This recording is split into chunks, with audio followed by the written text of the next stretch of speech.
tasse de thé. L'histoire est simple.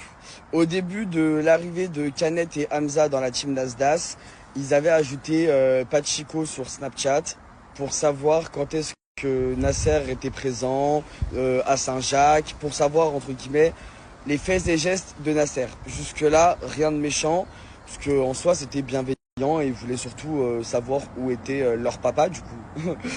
Où était leur papa Nasser. Bah, du coup, ils parlaient avec Pachiko. Ok. Jusqu'à là, vous allez me dire, ouais, rien de zinzin et tout.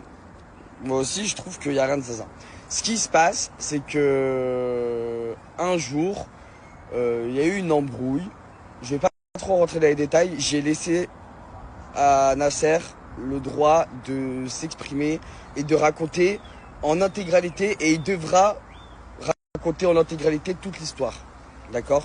Je lui ai dit, moi d'abord je parle auprès de mes chippies, que ça on les laisse pas comme ça, et toi demain tu confirmes bien évidemment mes dires et tu racontes ta story. Il m'a dit vas-y, c'est bon, c'est carré. Donc demain il va réagir et il prendra la parole. Ce qui se passe, c'est que un jour il y a eu une embrouille et tout, et Pachiko il a accueilli Canet et Hamza à la baraque. Ils ont dormi chez Pachiko. Ok? Ils ont pas dormi dans le lit de Pachiko. Ils ont pas dormi où... C'était pas bizarre. Ils ont dormi dans une pièce à côté, mais chez Pachiko. D'accord? Ce qui se passe, c'est qu'hier, quand Nasser voulait déclarer la dinguerie et tout, Canet, il était pas yam. Hamza, il s'en foutait, mais Canet, il était pas yam.